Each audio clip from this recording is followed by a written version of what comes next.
Hello. Well, this is Trench 1 on the student training excavation, and the archaeologists in the trench have removed the sod all the way along the trench, and it's been cleaned up very nicely. So as part of the archaeological process, we record everything as we go along, so we have a complete record of all the human or archaeological interaction with the stratigraphy of the site. And the idea is we are looking for earlier strata and features, possibly cut into the underlying geological till. We know there was a building here on the site up to a few years ago which was taken away, and they brought in material, which is the grass around you, to grass over the area so it would look okay. We're removing that, and we want to see what earlier features are underneath. Now there is an earthen bank beside the lawn at the front of Strumill's house, not too far away, and it's possible that the bank and ditch from this, whatever feature this was, may run through our trench, and the idea would be to try and get evidence of this early feature. Yeah, so the kit we're using, so we've got our gloves, which are good for keeping yourself dry, but also good to keep yourself from getting cut on various things. Your bucket, which you fill up with the loose ground that we're bringing up, and then we take our buckets over there and we dump it on top of the tarp so that we can backfill the trenches later. We have our kneeler to protect our knees when we're kneeling down, because when you're digging, the proper way to go is to kneel down. You can't sit cross-legged, you can't sit on your ass, you gotta kneel. Got our trowels for scraping back and doing more precision work. Our shovels are used to pick up the loose ground and put it in here. This is our artifacts tray, which we use when we find something that could be important. We stick it in here, and then Rory goes back through all of our artifact trays later and sorts out what should be kept and catalogued, and later it'll be bagged and marked, and so that's what we put in there.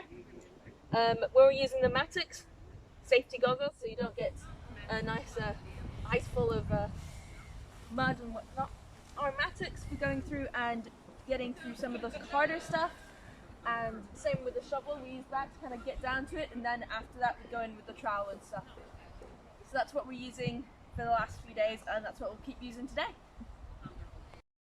So we're going to send up the wee UAV, unmanned aerial vehicle. It's a 249 gram drone, and we're going to take some aerial photographs of the trench. We've it all cleared back, and there's going to be some measuring rods to set scale, and that'll allow us, it'll automatically take a wide angle picture with several pictures and stitch them together.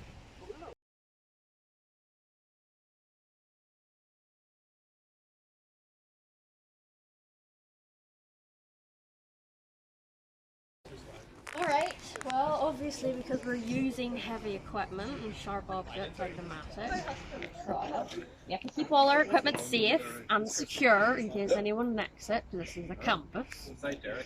So we have the chill hut. Everything gets put in separately for COVID safety, and we lock it up at night.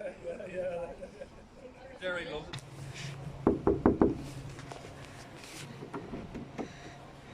Yes.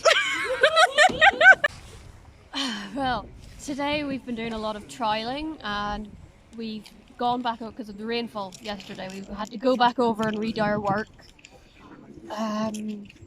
We've now gotten down to the second layer, and hopefully, fingers crossed, we've found something that is either clay that's not subsoil or clay that is subsoil. And if it's not subsoil, what are we going to do? Go through it.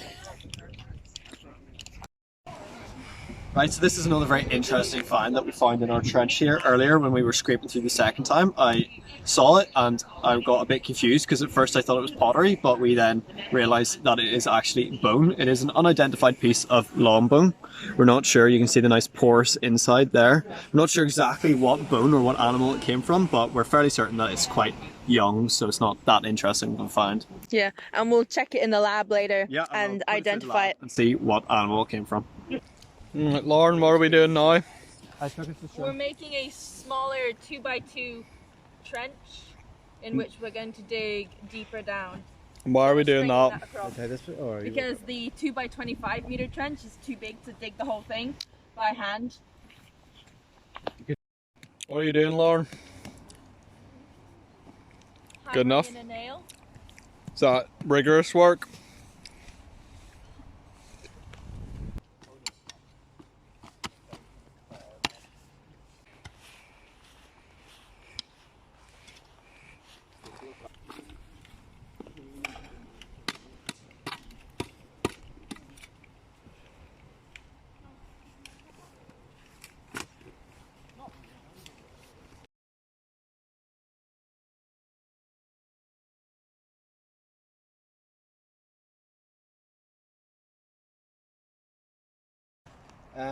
It was mixed yet satisfying. It was fun yet painful. It was quite good. I enjoyed it. Well, you got the full experience of Irish archaeology, blazing sunshine and pouring rain, and you're finding stuff. It may not be particularly early, but this is the first week, so the fingers crossed better stuff will come up in the Yeah. next couple of weeks. Progress!